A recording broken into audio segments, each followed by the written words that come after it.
Hello friends, welcome to infinity library education. Infinity library education के इस channel पर मैं संदीप चौधरी आप सभी का हार्दिक स्वागत करता हूं। अपन ट्रिपल सी की एंट्रीज काफी हद तक पढ़ चुके हैं। अब अपन double A C R two को स्टार्ट करेंगे। Double A C R two की एंट्रीज पढ़ने से पहले अपन को double A C R two को पहले पूरा का पूरा समझना होता है कि ये double A C R two है क्यों, मतलब, और अपन का ये double A C R two है क्या और इसकी अपन एंट्री क्यों पढ़ रहे हैं। किसी भी टॉपिक को डिटेल में जाने से पहले उसके बेसिक कॉन्सेप्ट्स को, सारे के सारे बेसिक कॉन्सेप्ट्स को अपन को अच्छे से समझना बहुत जरूरी होता है। अगर अपन डायरेक्टली जल्दबाजी में अगर किसी भी टॉपिक के बेसिक कॉन्सेप्ट्स को समझे बगैर और उस डायरेक्ट टॉपिक को पढ़ने की अगर अपन कोशिश करते हैं तो वो जो बेसिक कॉन्सेप्ट जो अपन से छूटते हैं वो अपन को आगे जाके प्रॉब्लम क्रिएट करते हैं और अपन के काफी मतलब उस टॉपिक से संबंधित काफी टर्म्स को समझने में अपन को प्रॉब्लम आती है। इसलिए कोई भी टॉपिक स्टार्ट करने से पहले मैं उसके सारे के सारे पहले बेसिक कॉन्सेप्ट्स पढ़ाता हूं ताकि स्टूडेंट्स को जब उस टॉपिक को डिटेल में वो पढ़े या उससे संबंधित कुछ भी चीज को वो पढ़े तो उसको उस टॉपिक में किसी भी प्रकार की कोई प्रॉब्लम्स नहीं आए। तो अपन कैटलॉगिंग देखो, अपन कैसे अपन सीक्वेंस में चल रहे हैं। सबसे पहले अपन ने क्या पढ़ा था? कॉलन पढ़ा था, कॉलन क्लासिफिकेशन। कॉलन क्लासिफिकेशन में मैंने कोई भी क्लास ऐसे नहीं डाली है कि आपको सारी की सारी कॉन्सेप्ट्स नहीं बताए हो और बीच में से मैंने कोई भी क्लास स्टार्ट करके आपको डाल दी। मैंने स्टार्टिंग से, अगर मेरी फर्स्ट क्लास से अगर कोई बच्चा देख रहा है तो मैंने सारी बेसिक कॉन्सेप्ट्स को क्लियर करते हुए मैं आगे आगे बढ़ा और फिर जहां पे मेरे को जरूरत लगी, यहाँ पे मेरे को राउंड्स एंड लेवल्स पढ़ाने चाहिए, वहां पे मैं राउंड्स और लेवल्स के टॉपिक को पढ़ाकर उससे रिलेटेड क्वेश्चंस को अपन second personality, third personality, second level और थर्ड लेवल्स के क्वेश्चंस कैसे सॉल्व किए जाते हैं वो बताए। फिर जब मेरे को आवश्यकता लगी अब मेरे को बच्चों को कॉमन आइसोलेट्स पढ़ाने चाहिए तो मैं आपके लिए कॉमन आइसोलेट्स की क्लास लेके आया और उसके बाद में कॉमन आइसोलेट्स के क्वेश्चंस भी लेके आया। तो मैंने कोई भी कॉन्सेप्ट्स को बिना छोड़े हुए डायरेक्ट किसी भी कॉन्सेप्ट्स को नहीं पढ़ाया। अब कॉलन क्लासिफिकेशन में मेरे को एक ही कॉन्सेप्ट आपको बताना है, वो है फेस रिलेशन। क्या है? फेस रिलेशन, जिसे अपन कहते हैं दशा संबंध। ये भी बहुत अच्छा टॉपिक है, इससे रिलेटेड भी आपके क्वेश्चंस आते हैं। दशा संबंध, जैसे नाम से ही पता चलता है, फेज रिलेशंस मतलब विषयों के क्या होते हैं, आपस में किसी न किसी प्रकार के रिलेशंस होते हैं। ये 5 से 6 टाइप के रिलेशंस होते हैं। बहुत इजी है, मैं आपको इतना इजी करके समझा दूंगा ताकि इससे संबंधित कोई भी क्वेश्चन आए तो आप उस क्वेश्चन को भी गलत नहीं करोगे। लेकिन मेरे को अब ऐसा लग रहा है, बीएलएस वाले बच्चों के एग्जाम्स आ रहे हैं, मैंने डबल ए सीआर टू के बारे में अभी तक कोई भी टॉपिक स्टार्ट नहीं किया क्योंकि डबल ए सीआर टू में डायरेक्ट नहीं पढ़ा सकता था। उससे पहले मेरे को आपको ट्रिपल सी काफी हद तक पढ़ानी जरूरी थी, जो मेरे को लग रहा है मैंने एटलीस्ट बहुत अच्छे से पढ़ा दी है ट्रिपल सी। अब मैं double A CR two start कर रहा हूँ। आज अपन की डबल ए सीआर टू की फर्स्ट क्लास हो रही है और फर्स्ट क्लास में मैं आपको यही बताऊंगा कि ये डबल ए सीआर टू है क्या, अपन डबल ए सीआर टू को क्यों पढ़ रहे हैं और डबल ए सीआर टू से संबंधित एंट्रीज किस प्रकार से बनाई जाती है। मैं चाहूं तो अभी आपको direct double A CR to में क्या क्या चेंजेस होते हैं, उसमें 8 सेक्शंस होते हैं, इधर कॉल नंबर लिखते हैं, उसका टाइटल ऐसे लिखते हैं, नहीं, उसको फॉर्मेट को तो बता सकता हूं लेकिन उस फॉर्मेट को पढ़ने से पहले आपको पता होना चाहिए डबल ए सीआर टू है क्या। तो जब आपको पता चलेगा कि ये डबल ए सीआर टू क्या है और ये कैसे आया और इसको अपन को क्यों पढ़ना चाहिए और इसकी नीड क्यों हुई, तब अपन आगे बढ़ेंगे, तब आपको सारी की सारी चीजें एकदम अच्छे से समझ में आएगी। तो आज मैं आपके लिए स्टार्ट कर रहा हूं डबल ए सीआर टू की एंट्रीज बनाने के लिए अपन को किन किन चीजों को ध्यान में रखना होता है। तो सबसे पहले अपन की बेसिक जो आज फर्स्ट क्लास होने वाली है डबल ए सीआर टू के लिए, तो सबसे पहले अपन को पता चलना चाहिए कि डबल ए सीआर है क्या। डायरेक्ट तो डबल ए सीआर टू नहीं आ सकता, तो सबसे पहले अपन पता करते हैं कि ये डबल ए सीआर है क्या। अगर इसको डबल ए सीआर को मैं अगर फुल फॉर्म बताऊं तो ये क्या होता है? एंग्लो अमेरिकन कैटलॉगिंग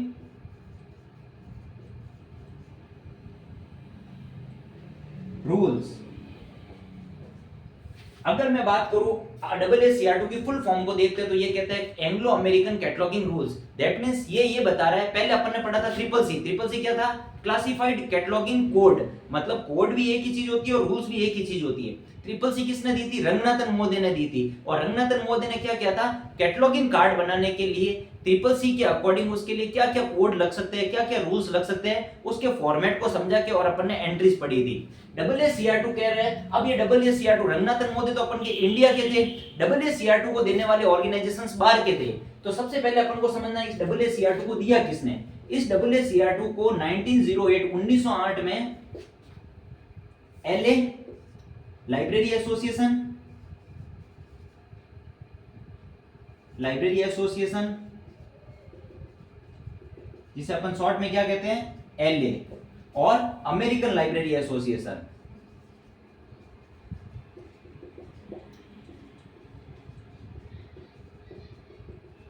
जिसे अपन शॉर्ट में क्या कहते हैं, ALA। तो लाइब्रेरी एसोसिएशन ये तो था ब्रिटेन का एसोसिएशन, और अमेरिकन लाइब्रेरी एसोसिएशन जैसे नाम का ही पता चलता है आपको, अमेरिका का एक लाइब्रेरी से एसोसिएशन, ये एसोसिएशंस होते थे, संघ होते थे, जो एसोसिएशन का मतलब होता है संघ, जो पर्टिकुलर उस कंट्री की लाइब्रेरी के लिए काम करते हैं। जैसे अपने इंडिया के लिए कौन सा लाइब्रेरी एसोसिएशन है, ILA, इंडियन लाइब्रेरी एसोसिएशन। अपने यहाँ पे लाइब्रेरी के लिए जो भी कार्य करता है तो वो इंडियन लाइब्रेरी एसोसिएशन करता है। तो अमेरिकन लाइब्रेरी एसोसिएशन और लाइब्रेरी एसोसिएशन ब्रिटेन का, ये है ब्रिटेन का, तो इन्होंने मिलकर कुछ ऐसे रूल्स प्रदान किए जिससे अपन कैटलॉगिंग कार्ड को बना सकते हैं। कैटलॉगिंग कार्ड बनाने के लिए क्या क्या रूल्स प्रदान किए जा सकते हैं, उसको लिए उन्होंने नाम दिया AACR। तो दोनों का नाम आ गया, ए का मतलब एंग्लो, एंग्लो रिप्रेजेंट कर रहा है ब्रिटेन को, और अमेरिकन रिप्रेजेंट कर रहा है अमेरिका को, और इसलिए नाम दिया एंग्लो अमेरिकन कैटलॉगिंग रूल्स। मतलब कैटलॉगिंग के लिए अमेरिका और ब्रिटेन ने मिलकर जो रूल्स दिए थे उसी से इसका नाम आया है AACR। तो डायरेक्ट तो AACR से AACR2 आया नहीं होगा, अपन AACR2 को ही क्यों पढ़ते हैं, AACR2 की एंट्री को ही क्यों प्रीफर किया गया, और उसी से रिलेटेड क्वेश्चंस क्यों पूछे जाते हैं, इसका भी तो एक कोई ना कोई सिग्निफिकेंट होना चाहिए ना। मतलब इस वहां तक जाने से पहले अपन को इसके स्टेप्स को समझना होगा कि अपन AACR2 तक क्यों पहुंचे और AACR2 को इंपॉर्टेंस क्यों दिया गया। तो ऐसा तो है नहीं डायरेक्ट AACR2 आया होगा, AACR1 भी आया होगा पहले, फिर AACR2 आया, फिर उसका रिवाइज एडिशन आया, AACR2R आया। तो अपन इन सबको एक बार पहले समझते हैं स्टेप बाय स्टेप, ताकि इससे आपको थ्योरी का भी काफी अच्छा नॉलेज हो जाएगा और आपको पता चल जाएगा कि अपन AACR2 को क्यों, AACR2 से ही क्यों एंट्री बनाते हैं, AACR1 से तो नहीं बना रहे, इस AACR से ही तो नहीं बना रहे हैं। मतलब तो अपन को हर एक चीज समझना बहुत ही जरूरी है। तो आपको ये पता चल गया होगा कि AACR है क्या। मतलब AACR है एंग्लो अमेरिकन कैटलॉगिंग रूल्स, जो 1908 में American association, American library association और लाइब्रेरी एसोसिएशन जो ब्रिटेन का है, उन दोनों ने मिलकर कुछ नियम दिए थे, कुछ स्टैंडर्ड्स दिए थे। उन्हीं नियमों के तहत मतलब कैटलॉगिंग किस प्रकार की जाती है। अब वो नियम सफिशिएंट नहीं थे, वो नियम सफिशिएंट नहीं होने के कारण फिर क्या होता है, अब जब अपन आगे बढ़ते हैं तो आगे जब अपन देखते हैं तो क्या होता है 1961 में, कब 1961 में, एक 1961 में क्या होता है, आईसीसीपी, आईसीसीपी को अपन क्या कह सकते हैं, इंटरनेशनल कॉन्फ्रेंस ऑन कैटलॉगिंग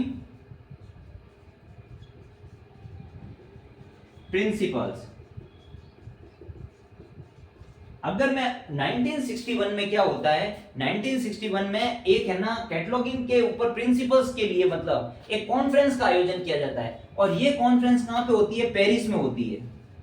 कहां पे होती है, पेरिस में, और पेरिस अपन को पता है कहां पे है, फ्रांस में। तो जब होता क्या है कि AACR1 तो आ गया, AACR1 के बाद में क्या होता है 1961 में क्या होता है, आईसीसीपी, मतलब इसकी फुल फॉर्म होती है international conference on cataloguing principles. मतलब कैटलॉगिंग करने के लिए किन किन सिद्धांतों का प्रयोग किया जा सकता है, उन सिद्धांतों को ध्यान में रखने के लिए एक कॉन्फ्रेंस का आयोजन किया जाता है, और इस कॉन्फ्रेंस के तहत क्या किया जाता है, 12 सिद्धांतों को लिया जाता है। कितने सिद्धांतों को, 12 सिद्धांतों को लिया जाता है कि भाई इन 12 सिद्धांतों को फॉलो करते हुए आप कैटलॉगिंग किसी भी मतलब टाइटल की या किसी भी बिब्लियोग्राफिक डिस्क्रिप्शंस की क्या कर सकते हो, आप एंट्री कर सकते हो। अब ये 12 सिद्धांत किसके लिए थे, अब ये 12 सिद्धांत थे, अपन अगर देखते हैं तो इन 12 सिद्धांतों पे फोकस किया गया था। और ये 12 सिद्धांत किसके लिए थे, ये 12 सिद्धांत थे आपके form of heading of author title catalogue.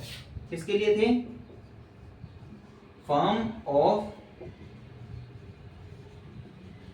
Heading of author title catalogue.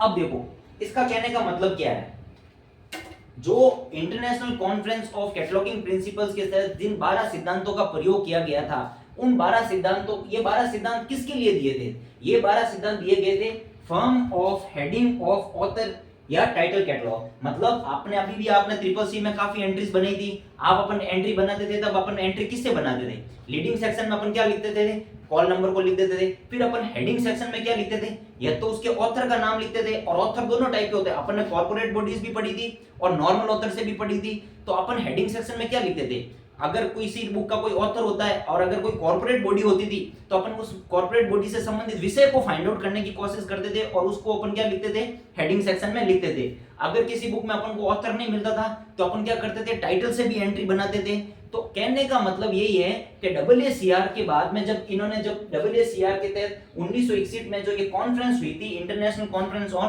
Cataloguing principle, इसके तहत जो 12 सिद्धांत लिए गए थे, उन सिद्धांतों का मेन उद्देश्य यही था कि AACR के तहत अगर कोई कैटलॉगिंग कार्ड बनाया जाता है या कोई सूची बनाई जाती है, मतलब तो उसमें है ना हेडिंग ऑफ ऑथर, मतलब जो हेडिंग सेक्शन में अपन ऑथर का और टाइटल का नाम लिखते हैं तो उसका स्वरूप कैसा होना चाहिए। फर्म का मतलब क्या होता है, स्वरूप।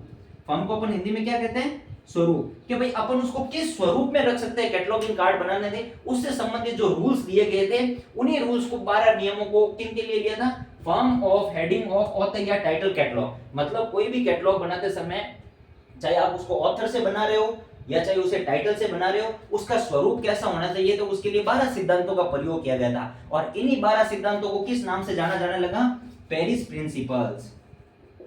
ये थ्योरी में सीधे क्वेश्चंस आते हैं। आप जब मेरे से थ्योरी पढ़ोगे और जब आप प्रीवियस ईयर के क्वेश्चंस उठा के देखोगे ना, तो ये सीधा पूछा जाता है। आईसीसीपी का फुल फॉर्म पूछते हैं कि पेरिस कॉन्फ्रेंस से किससे जाना जाता है, पेरिस कॉन्फ्रेंस किसको कहते हैं। इसीलिए मैं सब्जेक्ट को डिटेल में जाने से पहले उसका पूरा बेसिक बता रहा हूं, और इसी फॉर्मेट में जब मैं थ्योरी पढ़ाऊंगा तब आपको ऐसे ही पढ़ाऊंगा, क्योंकि मेरे थ्योरी के टॉपिक इंक्लूड करने पड़ रहे हैं अब मेरे को, क्योंकि प्रैक्टिकल डायरेक्ट मैं पढ़ा नहीं सकता, उससे पहले मेरे को थ्योरी पढ़ाना जरूरी है।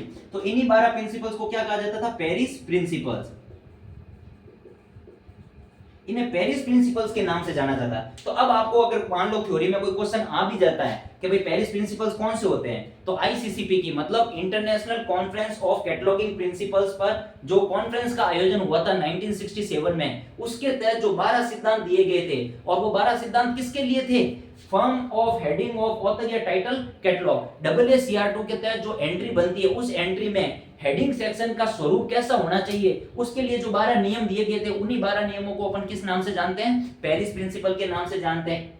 ये चीज आपको पता चल गई होगी। जब इन पेरिस प्रिंसिपल्स को इंप्लीमेंट किया गया, तब फिर क्या किया गया, 3 ऑर्गेनाइजेशंस मिलते हैं। अभी तक तो 2 ही ऑर्गेनाइजेशंस काम कर रहे थे। एक तो अपना ऑर्गेनाइजेशन कौन सा काम कर रहा था, लाइब्रेरी एसोसिएशन, और दूसरा अपना था अमेरिकन लाइब्रेरी एसोसिएशन।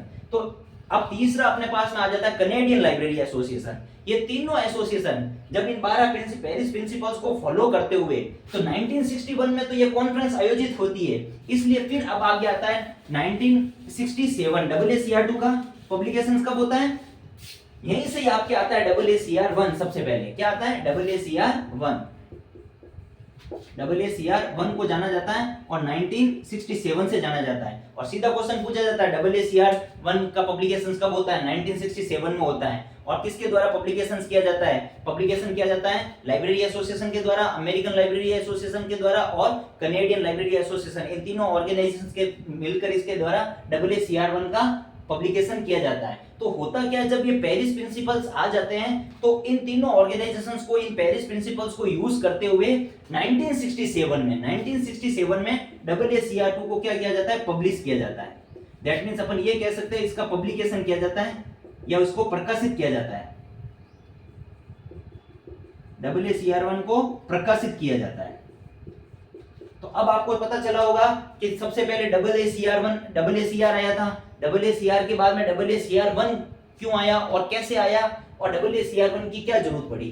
तो फिर जब कैटलॉगिंग बनाते AACR1 के तहत अगर अपन कैटलॉगिंग बना लेते, तो यहां से तो सिर्फ और सिर्फ किसका फॉर्म निकल के आया, किसका स्वरूप निकल के आया, हेडिंग सेक्शन का स्वरूप निकल के आया, और पर्टिकुलर हेडिंग सेक्शन के लिए नियम और स्टैंडर्ड्स प्रदान किए गए थे।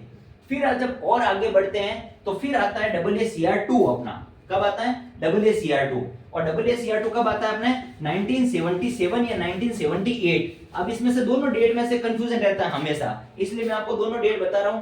क्यों कि कुछ बुक में 1977 होता है, कुछ बुक में 1978 दे रखा होता है, लेकिन ये आधारित होता है ISBD पे। उसके तहत मैं अभी आपको बता दूंगा कि अपन किसको एक्चुअल मान सकते हैं। क्योंकि होता क्या है, वो 1977 में काम करना स्टार्ट करते हैं और 1978 में उसका पब्लिकेशन किया जाता है। तो फिर अपन बात करते हैं AACR2 की।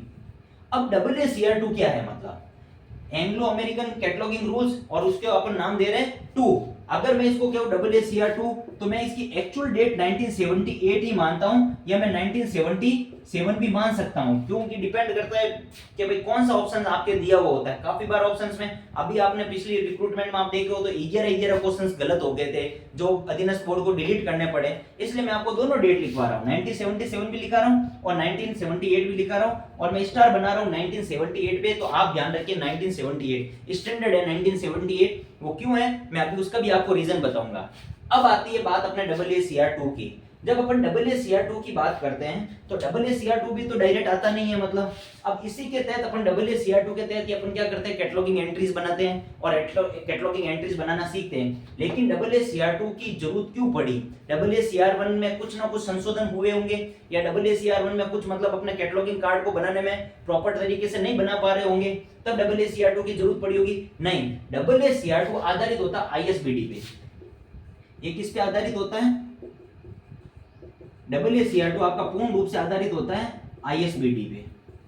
अब ये ISBD है क्या, इसको समझने की ये सारी की सारी चीजें ISBD, ये जितने भी ऑर्गेनाइजेशंस आ रहे हैं, जितने भी अपन चीजें पढ़ रहे हैं, जब अपन थ्योरी पढ़ेंगे तब अपन इनको सिस्टमेटिक पढ़ रहे हैं। लेकिन अभी मैं ये बताना चाह रहा हूं कि अपन के जो AACR2 की एंट्री बना रहे हैं तो ये किस प्रकार AACR2 आया और इसके तहत अपन एंट्री क्यों बनाते हैं। तो मैं कह रहा हूं AACR2 अपना जो आधारित होता है ना वो पूर्ण रूप से ISBD पे आधारित होता है। किस पे आधारित होता है? ISBD। और ISBD को अपन क्या कहते हैं? इंटरनेशनल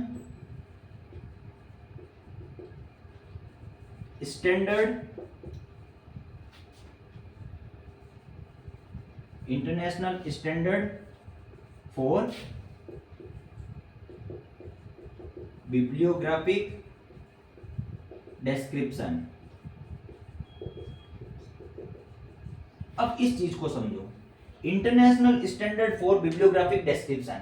अब होता क्या है, 1967 तक तो अपन ने बात कर ली कि भाई 1967 में ये चीज होती है, फिर 1969 में क्या होता है, उसके तहत ISBD कैसे आता है। अब ISBD क्या होता है? International standard for bibliographic description.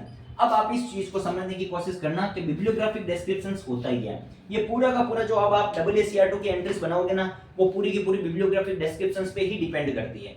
अगर मैं आपको एक लाइन में अगर बिब्लियोग्राफिक डिस्क्रिप्शन समझाना चाहूं तो मैं कहूंगा कि बिब्लियोग्राफिक का मतलब क्या होता है? ग्रंथ सूची या वांग्मय सूची। इसको हिंदी में अपन क्या कहते हैं? ग्रंथ सूची या वांग्मय सूची। मतलब जो भी आपके पुस्तकें होती है, जो भी डॉक्यूमेंट्स होते हैं, उसका क्या होता है? विवरण दे रखा होता है। मतलब किसी भी पुस्तक के या किसी भी डॉक्यूमेंट का कोई ना कोई तो ऑथर होगा, सबको एग्जैक्टली कोई ना कोई ऑथर होगा, उसका कोई टाइटल होगा, उसका कोई एडिशन होगा, उसका कोई पब्लिशर होगा, उसका कोई पब्लिकेशन होगा, उसमें बुक के पेजेस होंगे, बुक का जो फिजिकल डिस्क्रिप्शंस होगा, उसके कोई ना कोई नोट्स होगा, उसकी कोई ना कोई सीरीज होती है।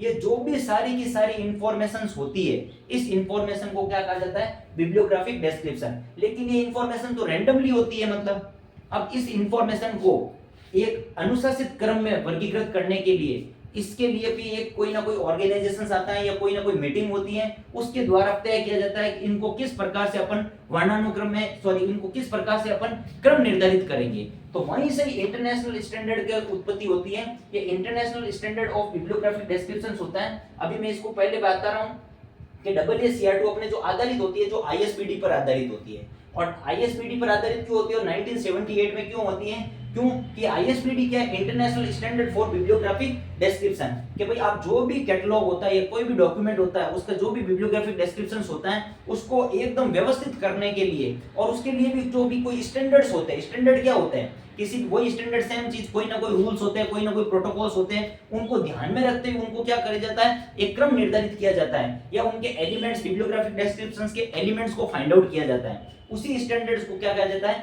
International standard for bibliographic description. लेकिन ये international standard for bibliographic description से कैसे आया? और AACR2 international standard for bibliographic description ISBD पर ही आधारित क्यों होता है? उसको भी तो अपन को समझना होगा ना कि ये ISBD पर ही आधारित क्यों है और ये कहां से आया। तो इसके लिए क्या होता है, जैसे अपन सीक्वेंस में चलते हैं AACR के, तो सबसे पहले अपन ने क्या देखा था कि भाई AACR अपने किस पे आधारित होते हैं? सही, सबसे पहले अपन ने क्या देखा था? 1908 में अपने AACR आता है, दो ऑर्गेनाइजेशन मिलकर AACR की उत्पत्ति करते हैं। फिर जब उसके साथ में AACR1 आता है, AACR1 अपन देखते हैं किस पे आधारित होती है, पेरिस प्रिंसिपल्स पर आधारित होते हैं। अमेरिकन एसोसिएशन और लाइब्रेरी एसोसिएशन के साथ कनेडियन एसोसिएशन भी जुड़कर क्या करते हैं, AACR1 को लाते हैं। फिर ये तीनों ऑर्गेनाइजेशन मिलकर क्या करते हैं, AACR2 को लेकर आते हैं। लेकिन मैं कह रहा हूं AACR2 किस पर आधारित होता है, ISBD पर आधारित होता है, जिसको अपन क्या कहते हैं, international standard for bibliographic description. लेकिन ये ISBD भी आया कहां से, इस पर आधारित है तो क्यों है, उसका भी तो अपन को पता होना चाहिए ना। तो उसके लिए मैं आपको सीक्वेंस में चल रहा हूं। सीक्वेंस वही चल रही थी 1908 के बाद में 1961 में क्या होता है, आईसीसीपी की स्थापना होती है, international conference on cataloguing principle. और इसी के तहत क्या होता है, जिन्हें अपन पेरिस प्रिंसिपल्स कहते हैं, जिसी के तहत 1967 में क्या होता है, AACR1 को प्रकाशित किया जाता है। किसके द्वारा प्रकाशित किया जाता है, वही library association plus American library association plus Canadian library association CLA, इन तीनों के द्वारा AACR1 को प्रकाशित किया जाता है 1967 में। फिर उसके बाद में जब अपन आगे बढ़ते हैं तो क्या होता है, 1969 में क्या होता है, IFLA होता है, international federation of library association. अब इसका नाम से ही पता चल रहा है, IFLA, international federation of library association. अगर मैं इसकी फुल ये सारे ऑर्गेनाइजेशन में बहुत अच्छे से पढ़ाऊंगा आपको, थोड़ा सा वेट कीजिए, मैं आपके लिए बहुत जल्दी अपने इसी इन्फिनिटी लाइब्रेरी एजुकेशन के चैनल पर थ्योरी की क्लासेस स्टार्ट करने वाला हूं, 3rd ग्रेड और 2nd ग्रेड के लिए। बस मेरे को थोड़ा सा फ्री होने दीजिए। अब मेरा प्रैक्टिकल का काम ऑलमोस्ट कंप्लीट होने वाला है। AACR2 अच्छे से पढ़ा के और DDC की मैं टेबल्स को मतलब 5, 7, 8, 10 वीडियोस में पूरी करवा दूंगा विद इन, मैं कह रहा हूं जुलाई ऑफ फर्स्ट वीक या मोस्ट प्रोबेबली 1 जुलाई से इसी धुआंधार तरीके से अपन थ्योरी पढ़ेंगे 3rd ग्रेड और 2nd ग्रेड के लिए। वहां पे मैं इन सब के धागे खोल दूंगा, आपके जितने भी ऑर्गेनाइजेशन से हैं, जितनी भी टर्म्स होती है, जो भी टर्म्स आपको कोई दिक्कत कर रही है, विद डिटेल एक्सप्लेनेशन के साथ में। तो अभी आप इनको इतना ही समझिए जो मैं आपको बता रहा हूं कि ये क्या होता है, international federation of library association, अंतरराष्ट्रीय स्तर का एक ऐसा एसोसिएशन है जो पूरे के पूरे अंतरराष्ट्रीय लेवल पर काम करता है, लाइब्रेरी से संबंधित पूरे के पूरे अंतरराष्ट्रीय लेवल पर, वर्ल्ड लेवल पर जो काम करता है। तो IFLA के द्वारा क्या किया जाता है, कोपेनहेगन में, कहां पे, कोपेनहेगन क्या है, एक अमेरिका में कोई स्थान है, अमेरिका में हो सकता है या कहीं पे भी हो सकता है। कोपेनहेगन है जो जगह का नाम है, मतलब एक पर्टिकुलर कोई जगह है। इस कोपेनहेगन में IFLA के द्वारा क्या किया जाता है कि जो भी कैटलॉगिंग के एक्सपर्ट्स होते हैं उनको बुलाकर उनकी मीटिंग करवाई जाती है, जिसे अपन क्या कह सकते हैं, मतलब मैं ऐसा कह सकता हूं 1969 में IFLA के द्वारा कोपेनहेगन में क्या किया जाता है, कैटलॉगिंग एक्सपर्ट्स की मीटिंग करवाई जाती है। क्या कैटलॉगिंग एक्सपर्ट्स होते हैं ना, उनकी क्या की जाती है, मीटिंग करवाई जाती है। अब ये मीटिंग क्यों करवाई जाती है, अपन मीटिंग भी कह सकते हैं या कॉन्फ्रेंस भी कह सकते हैं, अपन इसको इस नाम से भी जान सकते हैं, कॉन्फ्रेंस ऑफ कैटलॉगिंग एक्सपर्ट्स। उनकी मीटिंग करवाई जाती है या उनकी कोई कॉन्फ्रेंस करवाई जाती है। कॉन्फ्रेंस को अपन हिंदी में क्या कह सकते हैं, सम्मेलन।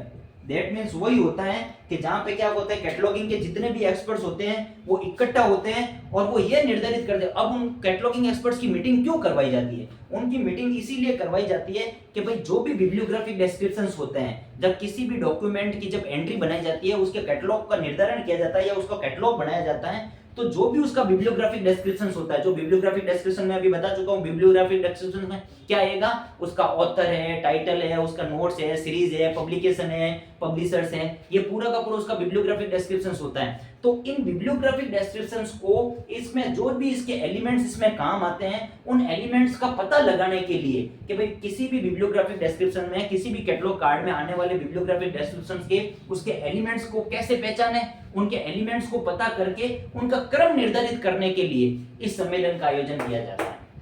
आपको आई थिंक समझ में आ रहा होगा कि भाई IFLA के द्वारा 1969 में, तो IFLA के द्वारा 1969 में कोपेनहेगन में कैटलॉगिंग एक्सपर्ट्स की मीटिंग करवाई जाती है, जिसे अपन क्या कह सकते हैं, कॉन्फ्रेंस ऑफ कैटलॉगिंग एक्सपर्ट्स। इसको इस नाम से भी जाना जा सकता है, कॉन्फ्रेंस ऑफ कैटलॉगिंग एक्सपर्ट्स। कब करवाई जाती है, 1969 में। और कहां पे करवाई जाती है, कोपेनहेगन में। और क्यों करवाई जाती है कि जो भी कैटलॉगिंग, जो भी प्रविष्टियां बनाई जाती है, जो भी एंट्रीज बनाते हैं, उस एंट्रीज में बिब्लियोग्राफिक डिस्क्रिप्शंस के जो भी एलिमेंट्स होते हैं, उन एलिमेंट्स को पता करके और उनका क्रम निर्धारण कैसे किया जाता है, और उनका क्रम निर्धारण करने के लिए कैसे किया जाता है, और उनका क्रम निर्धारण करने के लिए क्या नियम हो सकते हैं, क्या प्रोटोकॉल्स हो सकते हैं, या क्या स्टैंडर्ड्स हो सकते हैं, उसी के तहत मतलब इस कॉन्फ्रेंस का आयोजन किया जाता है। और वहीं से ही जब इसका आयोजन किया जाता है 1969 में, तो वहीं से ही इनके स्टैंडर्ड्स का पता लगाने के लिए और वहीं से ही अपन के नाम निकल के आता है ISBD, जिसे अपन क्या कहते हैं, international standard for bibliographic description.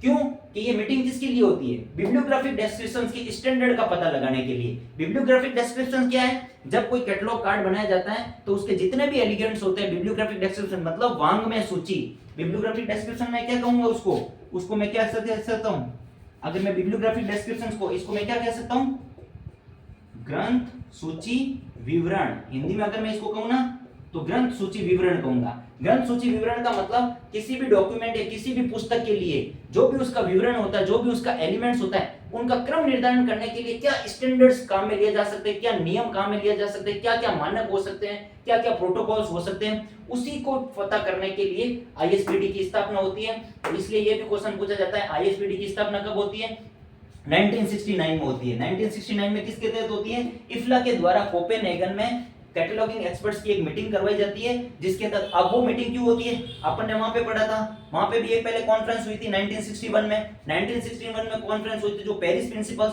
वहां पे 12 सिद्धांत आए थे, सिर्फ और सिर्फ किसके लिए, हेडिंग सेक्शन को फाइंड आउट करने के लिए, भाई किसी भी कैटलॉग के लिए ऑथर या टाइटल की जब अपन एंट्री बनाते हैं तो उसके हेडिंग का स्वरूप क्या हो सकता है, तो उसको अपन ने पेरिस प्रिंसिपल नाम दिया था। लेकिन 1969 में इफ्ला के द्वारा, international federation of library association के द्वारा कोपेनहेगन में भी एक क्या कही जाती है, कैटलॉगिंग एक्सपर्ट्स की एक क्या करवाई जाती है, कॉन्फ्रेंस करवाई जाती है और मीटिंग करवाई जाती है। उस मीटिंग के तहत यह पता किया जाता है कि भाई जो भी अपन का बिब्लियोग्राफिक डिस्क्रिप्शंस होते हैं, उन बिब्लियोग्राफिक डिस्क्रिप्शंस में उनके एलिमेंट्स का क्रम निर्धारण किस प्रकार से करना है, उनके क्रम निर्धारण का पता करने के लिए ये मीटिंग करवाई जाती है और इसी को अपन ने नाम दिया जाता है international standard for bibliographic description. अब ये international standard for bibliographic description जो ISBD होता है, जिसकी स्थापना 1969 में होती है, ये ISBD क्या करते हैं कि जो भी स्टैंडर्ड्स होते हैं, मतलब इनके लिए, मतलब जो भी बिब्लियोग्राफिक डिस्क्रिप्शंस होते हैं उसके जो भी स्टैंडर्ड्स होते हैं उनको अंतरराष्ट्रीय स्तर पर मान्यता प्रदान कराते हैं। क्या करते हैं, इसीलिए तो इसको इंटरनेशनल स्टैंडर्ड नाम दिया जाता है कि मतलब कोई भी डॉक्यूमेंट है, किसी भी डॉक्यूमेंट की आप एंट्री बना रहे हो या किसी भी पुस्तक की आप एंट्री बना रहे हो, उसमें जो भी एलिमेंट्स काम आ रहे हैं, उस एलिमेंट्स के लिए जो भी स्टैंडर्ड्स काम लिए जाते हैं, उनको अंतरराष्ट्रीय स्तर पर मान्यता प्रदान करवाना। अंतरराष्ट्रीय स्तर पर मतलब पूरे वर्ल्ड वाइड उसको क्या करना है, एक मान्यता के भाई ये मान्यता, ये इसका स्टैंडर्ड है और इसी स्टैंडर्ड को फॉलो करते हुए मतलब अपन को इसको अपन आगे बढ़ सकते हैं। तो ISBD ने क्या किया था, यहां तक आप सबको समझ में आया होगा कि भाई ISBD, तभी तो मैंने कहा कि AACR2 जो अभी मैं आपको बता रहा हूं ना, AACR1 बताया था, AACR1 के बाद में मैंने बताया था AACR2 किस पर आधारित है, मैंने कहा इस ISBD पर आधारित है।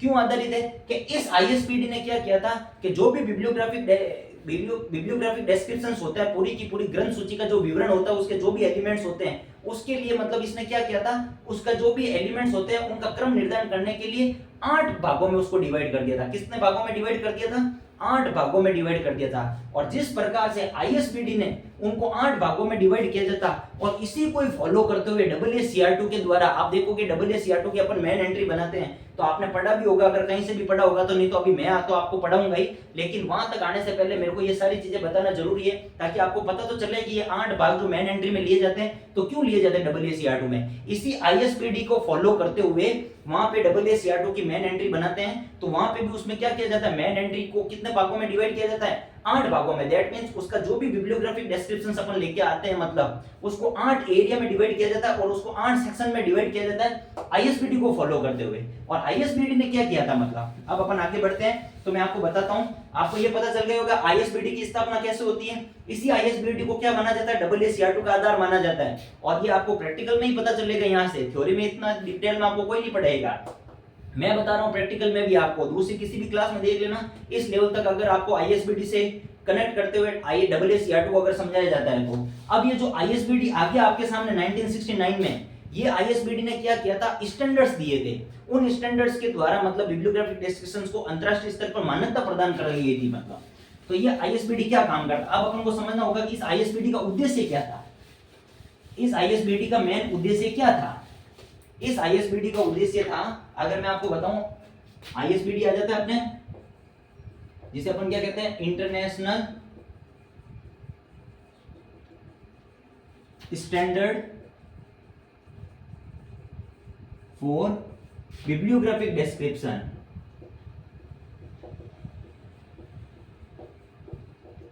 डेस्क्रिप्शन।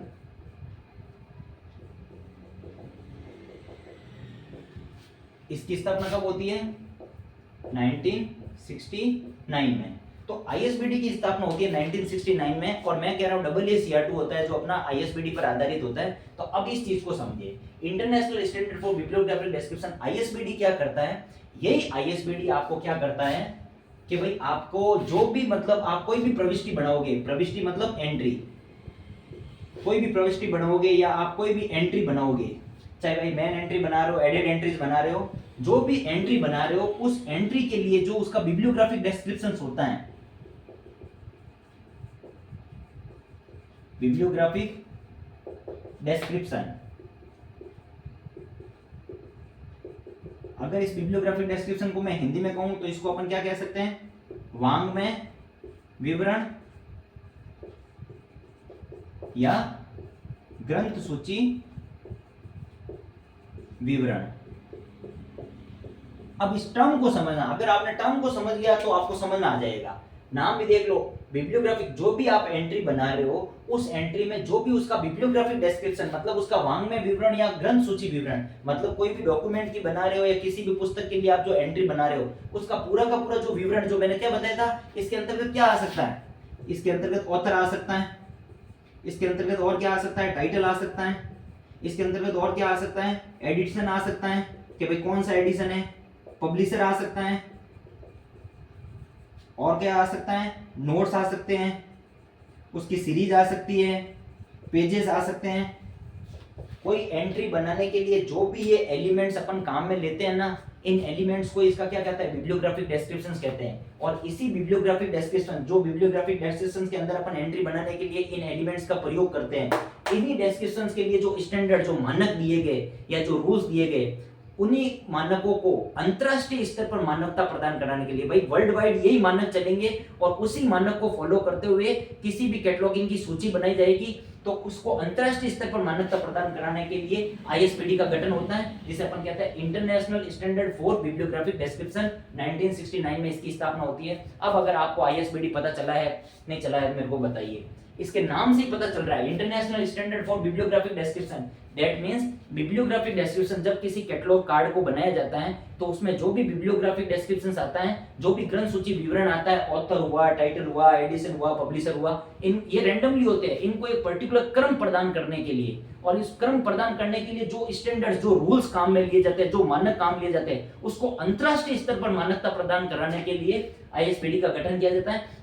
और जब क्या होता है 1969 में किया जाता है। लेकिन स्टार्टिंग में ये आईएसबीडी क्या करती है? हर एक एलिमेंट के लिए अलग अलग मानक प्रदान करती है। जैसे मैं बताता हूं, इसने आईएसबीडी ने क्या किया था सबसे पहले, और मैंने ये क्यों कहा AACR2 है जो इसी पर ही आधारित है, वो भी बताऊंगा। AACR2 अपन आईएसबीडी पर क्यों आधारित है और AACR2 तक अपन पहुंचते हैं तो उसमें जो मेन एंटी 8 सेक्शन है क्यों काम में लिए जाते हैं, अभी मैं वो भी बताऊंगा आपको।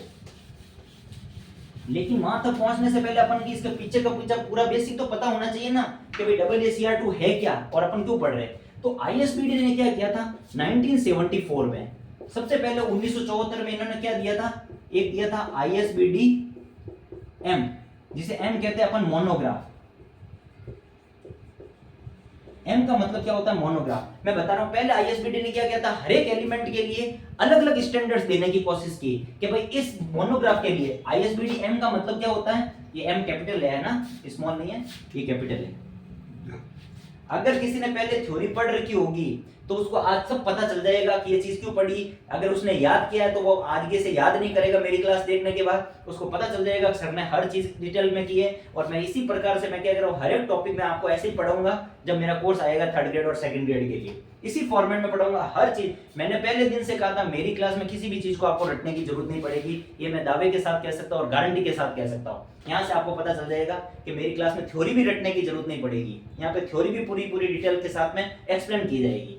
आईएसबीडी एम होती है जो international standard for bibliographic descriptions होता है। तो एम मतलब होता है मोनोग्राफ, मतलब किसी भी पर्टिकुलर बुक के लिए, कोई भी स्पेसिफिक बुक हो सकती है, उस बुक के लिए कोई आर्टिकल हो गया, उस पे कोई भी लेख लिखा गया है, तो उसके लिए क्या क्या स्टैंडर्ड्स, मतलब क्या क्या नियम उसके लिए फॉलो किए जा सकते हैं, उसका क्रम निर्धारित करने के लिए, या उससे संबंधित कोई भी एंट्री बनाने के लिए, या उससे संबंधित कैटलॉगिंग करने के लिए। तो पहले आईएसबीडी क्या करता था? ऐसे अलग अलग करता था।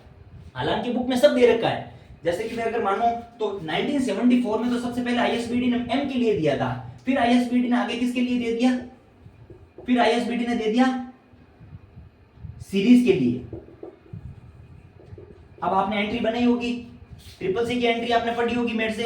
अपन देखते हैं कि नहीं देखते हैं, अपन टाइटल सेक्शन लेते हैं, हेडिंग सेक्शन लेते हैं, फिर क्या नहीं, सबसे पहले क्या लेते हैं, लीडिंग सेक्शन लेते हैं, फिर हेडिंग सेक्शन लेते हैं, फिर टाइटल सेक्शन लेते हैं, फिर नोट सेक्शन, नोट में अपन सीरीज लिखते हैं, और फिर अपन क्या करते हैं, एसएसएन नंबर डाल। वो तो रंगनाथन महोदय ने अपने मन से दिए थे सारी की सारी, रंगनाथन महोदय ने ट्रिपल सी में वो फॉर्मेट दिया, लेकिन AACR2 में ये ऐसे नहीं आते, वो सिर्फ और सिर्फ इंडिया में फॉलो होती है। और जो अपन AACR2 पढ़ रहे हो ना, इसको आईएसबीडी से, इसीलिए तो रंगनाथन महोदय ने जो ट्रिपल सी दी ना, उसके लिए तो सारे के सारे जो टेक्निकल टर्म काम में आ रही है, जो मार्क को अपन पढ़ेंगे आगे। आप जब आगे जाओगे ना तो इनको क्या करोगे, मशीन रीडेबल कैटलॉग, जैसे कि अपन मैं आपको मार्क की एंट्री बताऊंगा, तो ये जो भी AACR2 की एंट्री बन रही है ना, इन्हीं को मतलब मशीन रीडेबल में क्यों प्रवर्तित किया गया था, क्योंकि ये स्टैंडर्ड होते हैं, इनको एक अंतरराष्ट्रीय स्तर पर मान्यता मिली हुई है, इन स्टैंडर्ड को अंतरराष्ट्रीय स्तर पर मान्यता मिली हुई है। तो इसी कैटलॉगिंग सूची को क्या किया जाता है, मार्क एंट्री में प्रोवाइड किया जाता है। वो अभी आपको बताऊंगा कि भाई उसी को फॉलो करते हुए उसकी मार्क एंट्री क्यों बनाई जाती है। मतलब मार्क एंट्री मतलब मशीन रीडेबल कैटलॉग, जिस ऐसी एंट्री जिसको सिस्टम समझ सके। अब आगे जाके ये एंट्री फिजिकल फॉर्म में नहीं होती है, अब आगे जाके इनके सॉफ्टवेयर बन जाते हैं और सॉफ्टवेयर से सारी की सारी एंट्री ऑटोमेटिकली हो जाती है। तो इसको अंतरराष्ट्रीय स्तर पर जो मान्यता मिली है ना, वो आईएसबीडी के थ्रू मिली है और इसी को AACR2 को ही मिली हुई है। तो जैसे जैसे मैं कह रहा हूं, पहले आईएसबीडी ने किसके लिए दिया था, मोनोग्राफ के लिए कुछ स्टैंडर्ड्स दिए थे, फिर इसने सीरीज के लिए कुछ स्टैंडर्ड दिए, फिर आईएसबीडी ने क्या किया था, आईएसबीडी ने सीरीज के बाद में सीएम मतलब कार्टोग्राफिक मटेरियल्स, इसे अपन क्या कहते हैं, कार्टोग्राफिक मटेरियल्स।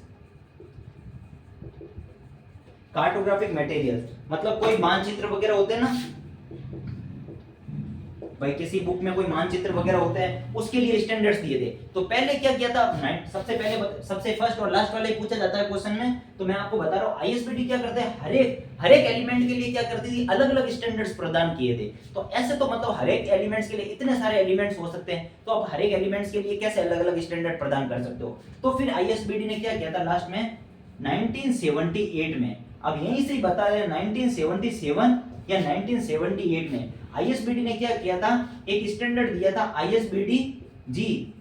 क्या दिया था, आईएसबीडी जी, जिसको अपन क्या कहते हैं, फॉर जनरल डॉक्यूमेंट्स। किसके लिए होता है ये, फॉर जनरल डॉक्यूमेंट्स। जी का मतलब क्या होगा, फॉर जनरल डॉक्यूमेंट्स। मतलब आईएसबीडी ने एक ऐसा स्टैंडर्ड दे दिया था कि भाई ये मानना कहना जनरल डॉक्यूमेंट्स मतलब किसी भी टाइप के जनरल डॉक्यूमेंट्स की मतलब बात खत्म हो गई। किसी भी टाइप के डॉक्यूमेंट्स के लिए अगर आप कैटलॉगिंग कर रहे हो या उसकी एंट्री बना रहे हो, तो उसके लिए आईएसबी ने 1978 में एक स्टैंडर्ड दिया था, प्रोवाइड किया था, जिसमें इसने क्या किया था कि जितने भी बिब्लियोग्राफिक डिस्क्रिप्शंस के एलिमेंट्स होते हैं उनको 8 भागों में डिवाइड कर दिया।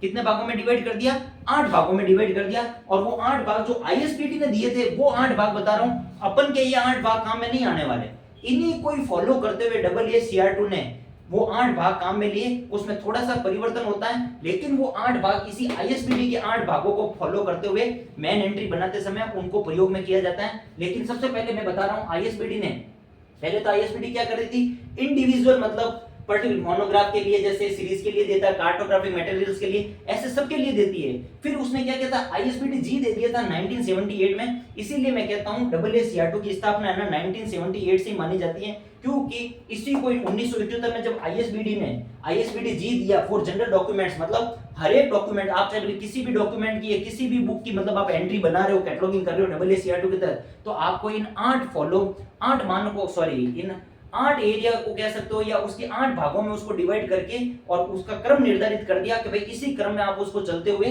आप उसकी एंट्री बना सकते हैं, और वो उनके क्या होते हैं, स्टैंडर्ड्स कहलाते हैं। तो ये 8 भाग जो आईएसबीडी ने दिए ना, तो वो कौन कौन से हो सकते हैं, देखो।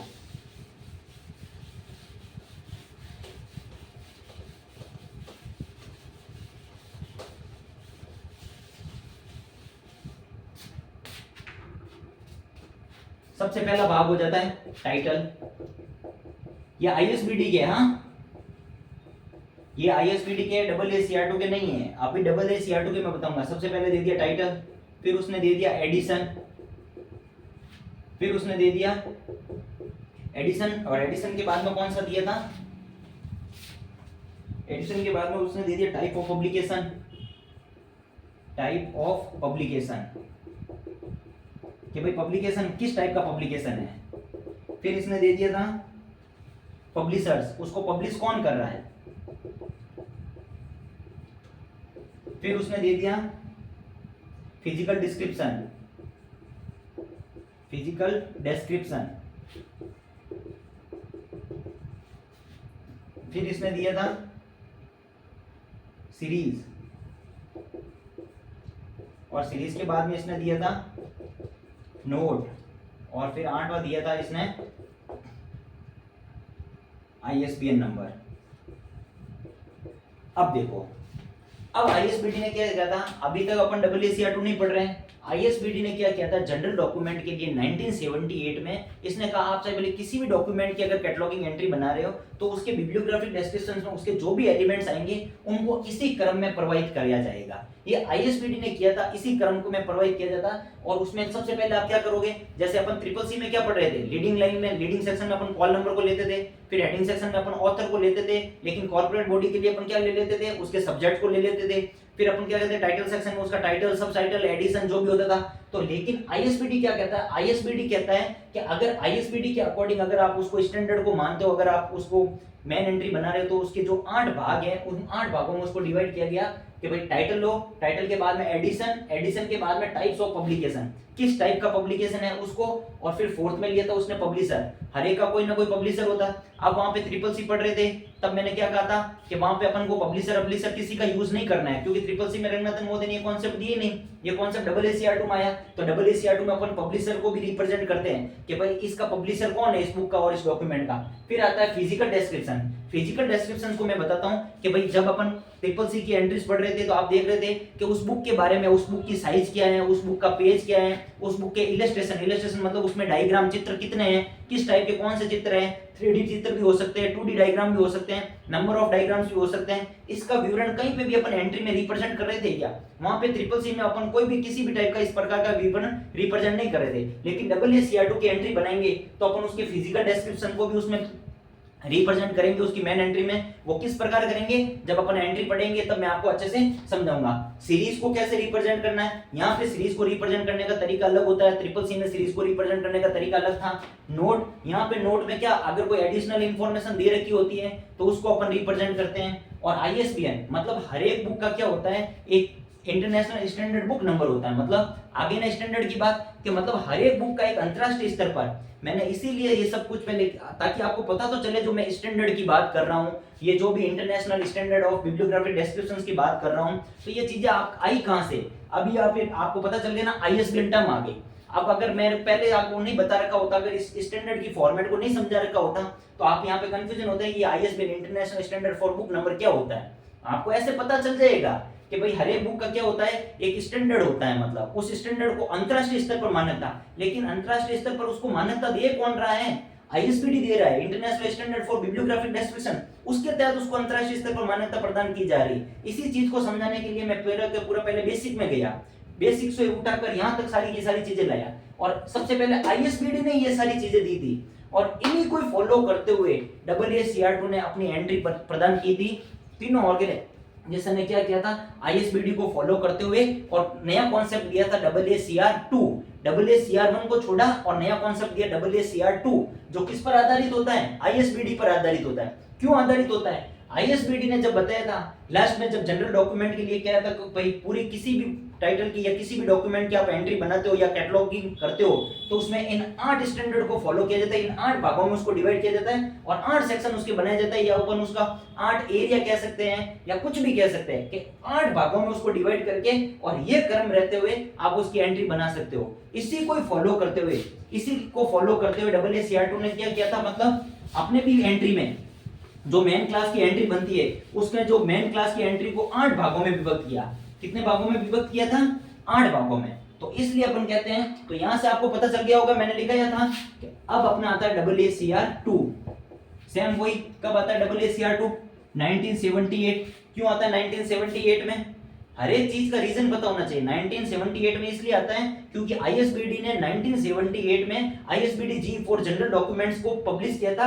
उसी को ही आधार मानते हुए AACR2 क्या करता है, अपनी एंट्रीज के लिए 8 भाग प्रोवाइड करता है और उन्हीं 8 भागों को अपन क्या करते हैं, अपन AACR2 की मेन एंट्री बनाते समय उनको फॉलो करते हुए या उनको यूज करते हुए अपन AACR2 की मेन एंट्री बनाते हैं। इसीलिए मैंने लिखा था AACR2 किस पर आधारित है। ये क्वेश्चन है, ये डेप्थ लेवल के क्वेश्चन है और सीधे क्वेश्चन पूछे जाते हैं। AACR2 किस पर आधारित है, आईएसपीडी पर आधारित है। रट तो लोगे, लेकिन आज आपको समझ में आ गया होगा AACR2 आईएसपीडी पर क्यों आधारित है। आधारित है किस पर, आईएसपीडी पर।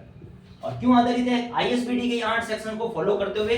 और AACR2 ने क्या किया था, अपने जो 8 क्रम दिए थे ना एंट्री बनाने के लिए, तो जो 8 एरिया दिए थे या 8 भाग दिए थे, वो 8 भाग कौन से थे AACR2 के। तो अब अपन देखना है, आप आईएसपीडी वाले तो आपको समझाने के लिए बताया था, लेकिन एक्चुअल में जो आपको यूज करने हैं एंट्री बनाने के लिए, अपन को करना है AACR2 के। और AACR2 ने जो 8 भाग दिए थे, वो 8 भाग कौन से होते हैं। सबसे पहला आता है अपना कॉल नंबर, उसके बाद में अपना क्या आएगा, हेडिंग आएगी। अब आपको पता चलेगा यहां से भी कि भाई हेडिंग 1969 में जब AACR1 के लिए पेरिस प्रिंसिपल्स हुए थे, इसी हेडिंग के लिए form of heading of author and title catalogue, मतलब इसी किसी भी कैटलॉगिंग के मतलब हेडिंग का फॉर्म किस प्रकार से होगा, उसके लिए वो पेरिस प्रिंसिपल्स दिए गए थे। और वो कब दिए गए थे, 1969 में दिए गए। और किसके द्वारा दिए गए थे, AACR1 के द्वारा दिए गए थे। अब आपको पता चल गया ना, हेडिंग में क्या आएगा, ऑथर आएगा ये तो, या क्या आएगा, टाइटल आएगा। और जो तीसरा भाग होता है वो क्या होता है, टाइटल। अब इसका जो टाइटल अपन लिखेंगे ना, इसका टाइटल अलग तरीके का होता है। इसके टाइटल में क्या होता है, टाइटल होता है, फिर टाइटल के बाद में अपन सब टाइटल का भी यूज करते हैं कॉलन करके। फिर अगर उसका कोई ऑथर होता है तो ऑथर का भी नाम लेते हैं, या उसका कोलैबोरेटर होता है तो कोलैबोरेटर का भी नाम लेते हैं। फिर अपन इसमें पब्लिशर को भी लिखते हैं, उसके पब्लिकेशन प्लेस को भी लिखते हैं, पब्लिकेशन ईयर को भी लिखते हैं। ये पूरा का पूरा जो इसका फॉर्मेट होगा ना, तो मैं अपनी अगली क्लास में जब आपको AACR2 की एंट्रीज बनाना स्टार्ट करूंगा तब आपको सब चीज समझाऊंगा। अभी तो मैं ये 8 सेक्शन बता रहा हूँ जो AACR2 की एंट्री बनाने में मेन अपन प्रयोग में लेते हैं। जिस प्रकार CCC में अपन 6 सेक्शन का प्रयोग करते थे, AACR2 की मेन एंट्री बनाते समय इन 8 सेक्शन का प्रयोग करते हैं। लेकिन ये 8 सेक्शन आए कहां से हैं, वो आज आपको अच्छे से पता चल गए होंगे। टाइटल के बाद अपन किसको पढ़ते हैं, physical description. Physical description, physical description को मैं हिंदी में क्या कह सकता हूं, भौतिक विवरण। जैसे आपको नाम से पता चल रहा है भौतिक विवरण, किसी भी पुस्तक का भौतिक विवरण क्या हो सकता है, उस बुक में कितने पेज है, उसकी साइज क्या है पुस्तक की, उसमें कितने डायग्राम है, इन सारी चीजों को ही तो, उसकी शेप एंड साइज को ही तो अपन उसका फिजिकल डिस्क्रिप्शन कहेंगे। तो उसको भी अपन को इसमें रिप्रेजेंट करना है। CCC में अपन रिप्रेजेंट नहीं कर रहे थे ना। 5वां होता है वो क्या होता है, सीरीज। और 6ठा होता है जो क्या होता है, नोट। और 7वां होता है जो क्या होता है, ISBN। ISBN क्या है, international standard for book number, international standard of book number.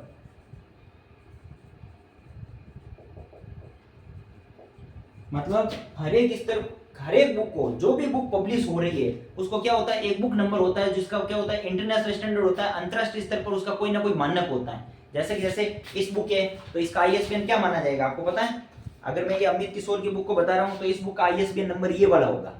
ये जैसे होता है ना, ये जो बार कोड में दे रखा होता है, ये इसका ISBN होता है। और ISBN क्या होता है, 13 नंबर की एक डिजिट होती है। मैं ISBN को भी बहुत डिटेल में पढ़ाऊंगा, इसको भी पूरा का पूरा डिटेल में इसको पूरा डिस्क्राइब करते हुए बताऊंगा जब मैं आपको इसकी थ्योरी पढ़ाऊंगा। तो होता क्या है, international standard for book number, वो भी क्यों दिया जाता है, 13 नंबर की एक डिजिट होती है जो हर एक बुक को क्या करती है, एक अंतरराष्ट्रीय स्तर पर उसकी मान्यता प्रदान करती है। तो बिना मान्यता के कोई भी चीज सर्वाइव नहीं कर सकती है। आज अपन भी आप मार्केट में देखो, हर एक चीज का देखो बार कोड में कोई ना कोई स्टैंडर्ड दे रखा होता है। वो स्टैंडर्ड है कि भाई ये चीज सर्वाइव करती है, मतलब उसको एक मानक प्रदान किया गया है। ऐसे तो कोई डुप्लीकेट भी भेज देगा, कोई गलत कॉपी प्रोडक्ट भी भेज देगा किसी भी चीज का। और अंत में जो 8वां सेक्शन होता है वो होता है ट्रेसिंग। अब आपको थोड़ा थोड़ा कुछ याद आ रहा होगा कि भाई CCC और AACR2 में क्या चेंजेस देखने को मिलता है। तो आपको पता चल गया होगा वहां पे आप 6 सेक्शन पढ़ रहे थे, लेकिन मैं बताने में आप चाहते तो आपको पता है सीधा मैं आपको AACR2 बता के और बता सकता था। वहां पे जब आप ट्रिपल सी में 6 सेक्शन का प्रयोग करते हो, AACR2 में इन 8 सेक्शन का प्रयोग करना है। लेकिन ये 8 सेक्शन आए कहां से? AACR2 को क्यों आधारित माना जाता है ISBD पे? क्योंकि ISBD के तहत इनको क्या किया जाता है, जो भी इसके मतलब ये जो सेक्शन आते हैं वो ISBD को फॉलो करते हुए, ISBD ने जो सबसे पहले 8 सेक्शन दिए थे ना, उन्हीं को ही फॉलो करते हुए AACR2 ने ये 8 सेक्शन दिए मेन एंट्री बनाने के लिए। और ये होता है कॉल नंबर। अब इनका तरीका अलग होता है, जब अपन अपनी नेक्स्ट क्लास में अपन पढ़ेंगे तो मैं इसमें इन 8 सेक्शंस को एक बार आपको अलग अलग तरीके से बताऊंगा। हर एक सेक्शन को आपको अलग अलग तरीके से फॉर्मेट में कैसे अपन इसको यूज करना है और किस प्रकार अपन इसका इंप्लीमेंट करते हुए अपनी मेन एंट्री बनाते हैं। टाइटल में इसमें किस प्रकार से टाइटल को रखा जाता है, फिजिकल डिस्क्रिप्शन में इसको फिजिकल डिस्क्रिप्शन जैसे पेज नंबर, साइज नंबर, पहले अपन ट्रिपल सी में अपन उनका यूज नहीं करते, लेकिन AACR2 में अपन को इनका यूज करना है। लेकिन यूज किस प्रकार करना है वो भी मैं आपको बताऊंगा। सीरीज, इसमें ध्यान रखना, वहां पे सीरीज अपन क्या करते ट्रिपल सी में टाइटल सेक्शन के बाद में कोष्टक बना के सीरीज को लिखते थे, लेकिन AACR2 का एंट्री में जो भी अपन फिजिकल डिस्क्रिप्शन अपन रिप्रेजेंट करते थे उसके बाद में सिंबल लगा के एक और वहीं से कंटिन्यू सीरीज को कंटिन्यू कर देते। अगर देखने में तो सीरीज को अपन यहाँ पे क्या मान रहे हैं, एक अलग भाग मान रहे हैं इसका, लेकिन ये अलग नहीं होता है, ये फिजिकल डिस्क्रिप्शन के बाद ही अपन की मेन एंट्री में कंटिन्यू हो जाती है। नोट, नोट क्या होता है, वहां पे भी अपन क्या करते थे, नोट में अपन किसको लिखते थे, सीरीज को, अगर कोई सीरीज दे रखी होती थी। लेकिन यहाँ पे मैं कह रहा हूँ सीरीज को फिजिकल डिस्क्रिप्शन के बाद में अपन कंटिन्यू कर देते हैं मेन एंट्री बनाते समय AACR2 में। और नोट अगर उस बुक के लिए अगर कोई अलग से नोट देके और कोई भी चीज बता रखी है तो उसको अपन नोट सेक्शन में लिखते हैं। और ISBN आपको पता चल गया होगा, ये नई टर्म आ गई, वहां पे अपन लिखते थे असेसन नंबर। ट्रिपल सी की एंट्री पढ़ते समय अपन क्या लिखते थे, असेसन नंबर लिखते थे। लेकिन यहाँ पे क्या होता है, ISBN नंबर लिखे जाते हैं। हर एक बुक का कोई ना कोई एक ISBN नंबर होता है जो उसको क्या करता है, अंतरराष्ट्रीय स्तर पर उसकी मान्यता प्रदर्शित करता है। जिसे अपन कहते हैं international standard for book number. ये 13 डिजिट का कोड होता है, इसको भी अलग अलग सेक्शन में डिवाइड किया जाता है। जब अपन कभी थ्योरी पढ़ेंगे तो ISBN को मैं बहुत डिटेल में पढ़ूंगा। और लास्ट में आता है ट्रेसिंग। अब इसमें AACR2 में आप जो भी ट्रेसिंग करोगे तो यहाँ पे ट्रेसिंग कार्ड के पीछे नहीं होती है, कार्ड के जस्ट नीचे ही होती है। जैसे यहाँ पे ISBN का काम कंप्लीट हो जाता है उसके नीचे ही अपन को ट्रेसिंग करनी होती है। लेकिन ट्रेसिंग अपन किस प्रकार करेंगे वो भी मैं आपको समझाऊंगा। जब अपन इसका प्रैक्टिकल क्वेश्चन करेंगे तो मैं आपको बताऊंगा कि भाई आपको ट्रेसिंग किस प्रकार करनी है। इसमें ध्यान रखने वाली सारी चीजें मैंने आपको बता दी। फिजिकल डिस्क्रिप्शन ऐड हो गया, पेज नंबर और जो भी शेप साइज जो दे रखे हो तो उनको यूज करना है। सीरीज को फिजिकल डिस्क्रिप्शन के बाद में कंटिन्यू करना है। और ISBN नंबर नया जुड़ गया। और ट्रेसिंग अपन को उसी कार्ड के नीचे करनी है, इसमें कार्ड के पीछे ट्रेसिंग नहीं होती है।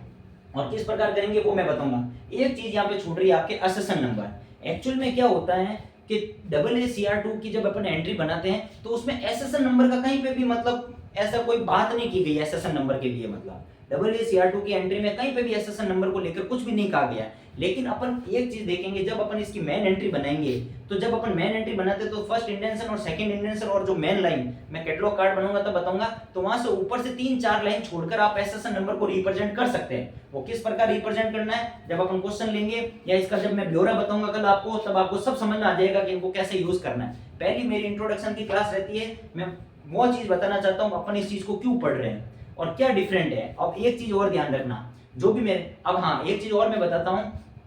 फर्स्ट ऑफ ऑल तो जो भी DLIS के बच्चे हैं उनको ये एंट्रीज नहीं पढ़नी है AACR2 की, क्योंकि AACR2 की एंट्री DLIS वाले बच्चों के लिए नहीं है, ये सिर्फ और सिर्फ DLIS वाले बच्चों के लिए।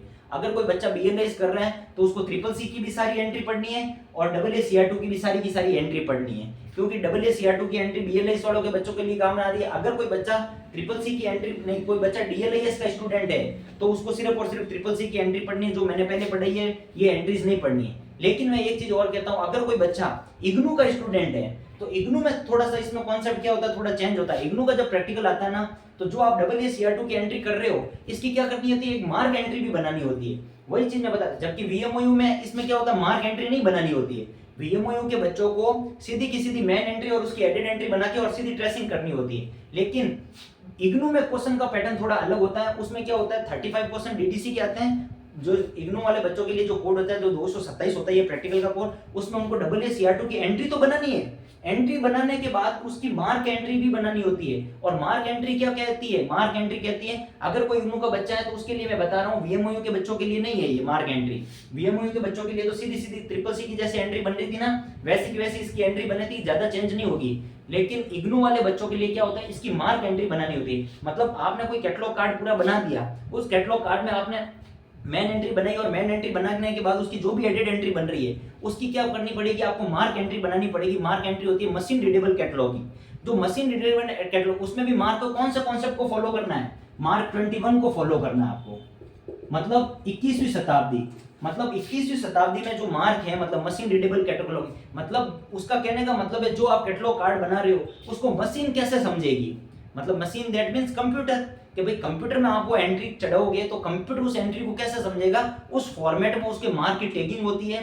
टैगिंग के बाद में हर एक का डिस्क्रिप्शन देना होता है, उसके लिए पर्टिकुलर सिंबल होता है जिसको कंप्यूटर समझता है, और फिर उसमें उसका डेटा होता है कि भाई जैसे कि आपने बता दिया भाई 100 की टैगिंग होती है। सपोज मैं तो एक एग्जांपल ले रहा हूँ, कुछ भी मतलब कि मान लो भाई मैंने 20 की टैगिंग ली मार्क के लिए, 0 20 की, जो ISBN को बता रहा है, तो ISBN के नंबर उसको रिप्रेजेंट करना पड़ेगा। कंप्यूटर के लिए उसका क्या सिंबल होता है, वो सब कुछ एक फॉर्मेट में। एक मार्क का भी क्वेश्चन करवा दूंगा, एक इग्नू वाले बच्चों का भी क्वेश्चन करवा दूंगा, ताकि कोई इग्नू का बच्चा अगर मेरा वीडियो देख रहा है तो उसको भी सब कुछ समझ में आ जाए। और VMOU के बच्चे को लिए उनको मार्क एंट्री नहीं बनानी होती है। मार्क होता है भाई कंप्यूटर में, जब मैं कह रहा हूँ ना यही एंट्री आगे जाके सॉफ्टवेयर फॉर्म में सिस्टम में ऐड हो जाती है, उसके लिए अपन क्या पढ़ते हैं, मार्क को पढ़ते हैं, मोड्स को पढ़ते हैं और मैट्स को पढ़ते हैं।